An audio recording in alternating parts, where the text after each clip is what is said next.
Hello, everybody. Dave Neal here, stand-up comic and host of Bachelor Recap, a guy's review.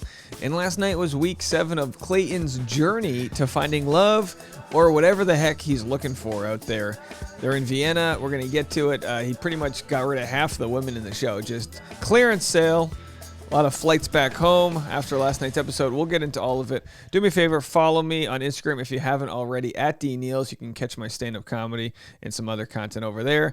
And also, don't forget to hit the subscribe button and like this video. I know most of you guys are subscribed, but it was a slow month of subscriptions, as it was. There hasn't been too much news, but a ton of information is going to be coming out today. Reality Steve's going to be releasing some new information. We'll have some spoiler videos. We might actually find out how this season is shaping up to end, which it's looking like in a disaster, a good old dumpster fire. But that's what The Bachelor is. You know what I mean? It's a nice, long-winded dumpster fire. So let's get into it. Speaking of which, we've got our first of the first drama to resolve of the evening. And by the way, if you've never watched my recaps before, what have you been waiting for? We take notes, we read them back, no edits, no jump cuts, just me, you guys, and some random irreverent commentary. We start with Sarah and Mara fighting. Sarah says Mara should at least try harder and make it believable. You know what I mean? Sarah's like, come on, you want to play the villain? Try harder. She's like, Shanae actually put in effort. She got up early. She had her coffee. She took her villain notes. She was like, how can I really piss off neurodivergency? That'll really strike a chord. You know what I mean? Like, try a little harder, Mara. Sarah gets back from her one-on-one and starts waving her rose around. Do you see that? Just wave. It's whenever these ladies get a rose and they just start waving petals around like there's some sloppy composer. Someone claims someone tried to tear her relationship down. That's what she said. And we know it's Mara, but she didn't know that at first. She was like, who's doing it? Who's out there doing the thing? And Mara admits to it, says she had to bring the fact Sarah got a 2-on-1s to his attention. She said he needs to see the bigger picture. And of course, this is very dimly lit, I just noticed, but we'll get into the women's reaction in a second. So now Sarah tells Mara that Clayton knew this was a last-ditch effort by someone going home. Shots fired.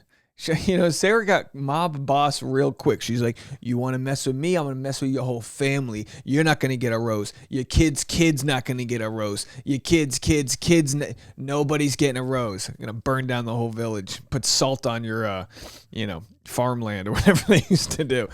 A lot of pillaging. Then Sarah says, sayonara, bitch. She ends it with a sayonara, bitch.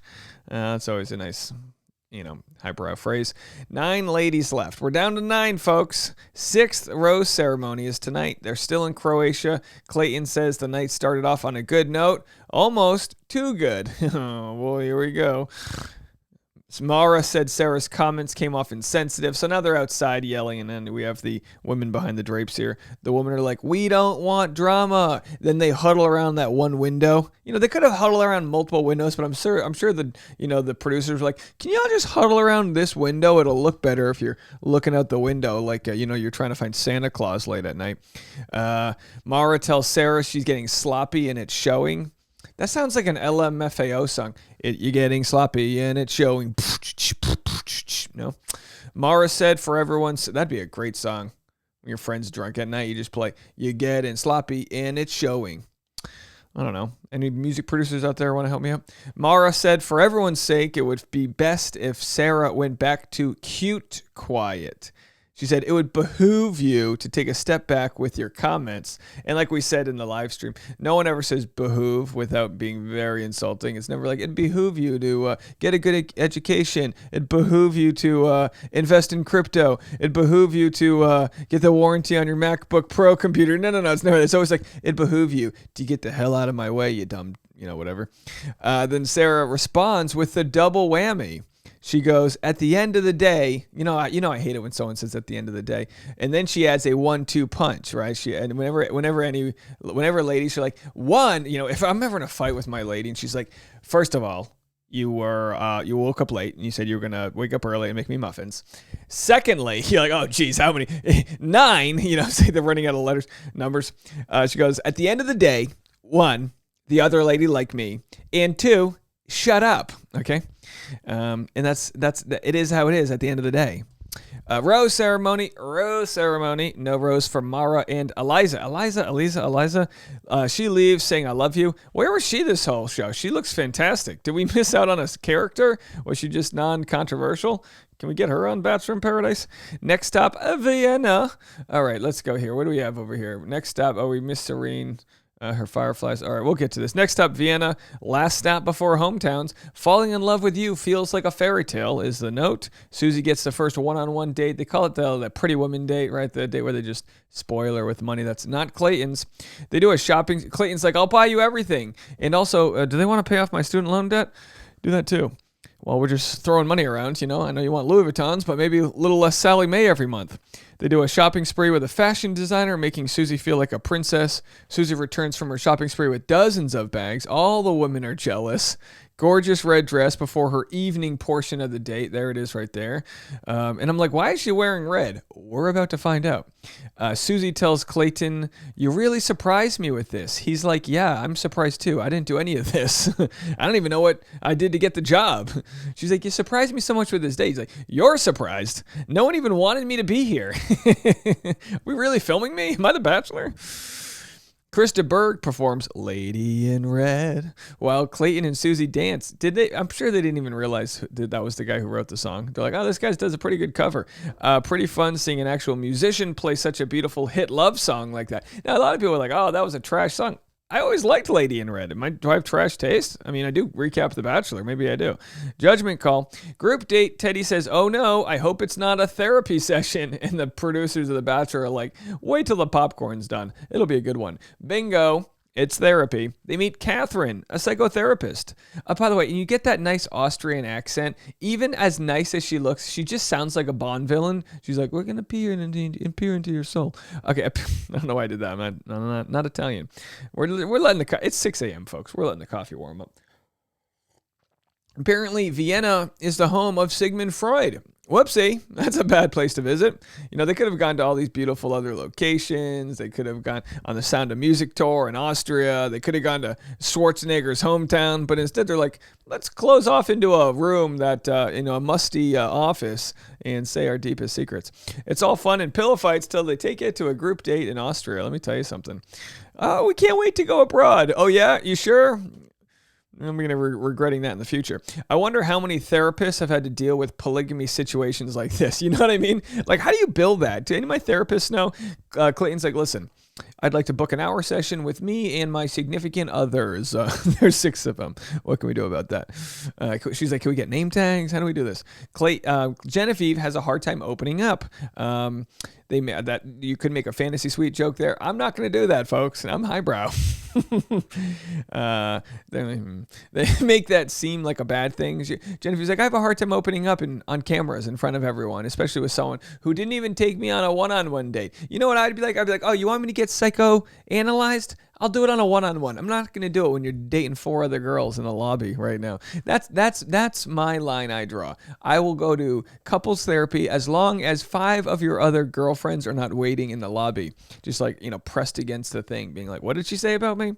They make, by the way, I've heard that while they do have a therapist on the Bachelor set, they try not to get the contestants to use it because they can't actually film the real therapy sessions, right?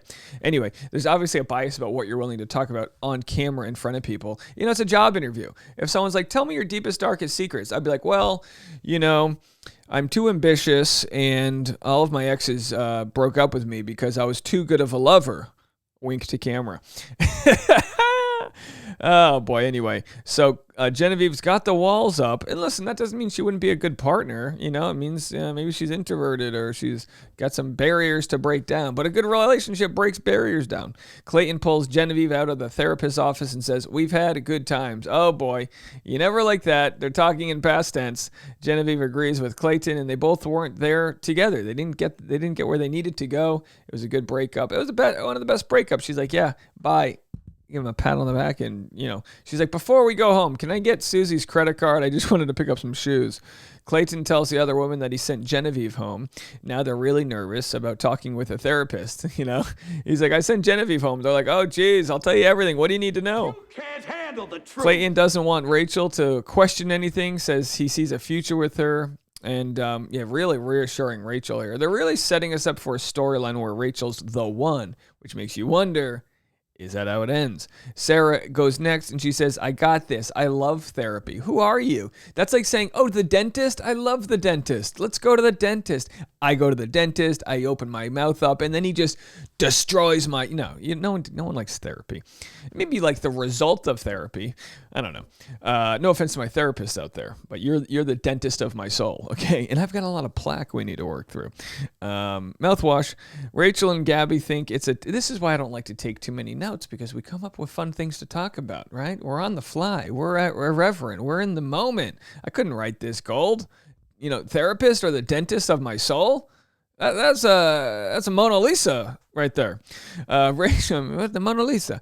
Callback. Rachel and Gabby think it's a tactic that Sarah shared with the girls. Oh, interesting.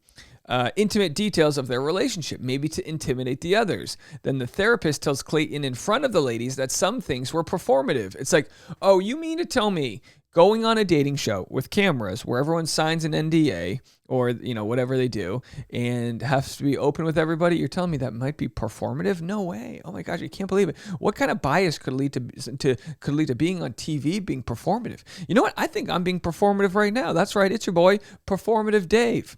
So Rachel, Gabby, and Teddy plan on telling Clayton that they don't like Sarah. What's in his neck? Okay, there it is. And Clayton says he thought they were beyond putting an act on. And like I said, I don't think performative means being fake necessarily, and I don't think that the therapist was anything more than what the producers wanting her to be. Can you say that one of them was faking it? It's like, I don't know. Not to say that Sarah wasn't performative in a way. I just think it was more subconscious. I don't think she's actively trying to be a certain way. I think it's probably an overcompensation for being one of the younger people that's maybe trying to, have a Clayton measuring contest with the other women. Oh, yeah, well, he gets a boner when I date him. Well, when I date him, his boner gets big. It's like, what are we doing? What's the barometer, folks? Rachel tells Clayton she thinks Sarah was manipulating them to get them to pull away from him. Now, when Rachel tells you, you can believe it because he really trusts Rachel. Gabby says it's been going on for weeks, but now it seems pressing. Yeah, pressing because she got 2 one-on-one dates. This is what happens. If she didn't get that second one-on-one date, people have been like, oh, who cares? But she got that second one. It's like, oh, shoot, this is working. Clayton pulls Sarah aside. She immediately gets the tears going. She says she never said the things she's accused of, feels thrown under the bus. I see Sarah's side, though. She feels like she's attacked, only, because she got the second one-on-one. Clayton says, I feel like you're trying to fake cry with me right now. She goes, I don't have any tears left, which was kind of a good answer. He's like, you're fake crying, but you can't even get it out. And she's like, well, I've run dry. My tears have run dry. I'm so tired. I've been thrown so far under the bus. I can't even access my tear glands here. Tear glands? Is that what it's called? Clayton says, I'm sorry. I just don't believe you. I can't move forward with you. Yikes. Rough. I was actually surprised, right?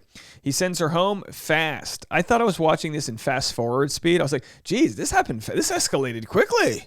Oh, okay. We're getting there, Clayton. Okay. Everyone's like, all right, we like what's going on here. It took him 17 years, 7 years ago to realize Shanae wasn't there for the right reasons. But he's like, you didn't cry on command. You got to go. Clayton decides he can't give the rose out at the group date. And some people thought, well, that's because he wanted to give it to Rachel. And he's given her every rose so far. So he's like, I'm going to hold on to this one. And then everyone walks away and he's like, yeah, but Rachel, it's for you. This one's yours. Okay, so bloody group date, 2 women sent home. No roses given, no flips either. Sarah in her Uber pool back to the airport said, I don't even want to be engaged to a guy who does stuff like that. All right, Sarah. Okay, well, interesting to see what she says at the Women's Tell-All, which apparently is filming this week. Serena has the final one-on-one date. Serene tells Clayton she's falling in love with him. He tells her how happy that makes him feel, gives her a rose, which means she's going to hometowns. Better clean up the bedroom, get out the black lights. It's Room Raiders. Remember that show? Rose ceremony. Susie and Serena already have roses. 2 on the table. Teddy goes home. Clayton walks her out, and it's getting real fast. Let me know what you guys think about this. So much content coming your way today. Stick around. We're going to have a Patreon-only live stream that's happening sometime around 9 a.m. today. I'll let you guys know for sure exactly what time it happens. I'll probably be going live for several hours today. We're going to have a lot of content. So if you want to be a part of the behind-the-scenes content that sees how it all goes down, it's $5 a month. Come check it out. Patreon.com/Dave Neal. It's called Work with Dave. I'll be making the thumbnails and the behind-the-scenes, and you can actually watch me record the videos and then be a part of the creative process Thank you guys so much for watching this episode, and we'll see y'all in a little bit. Bye, everybody.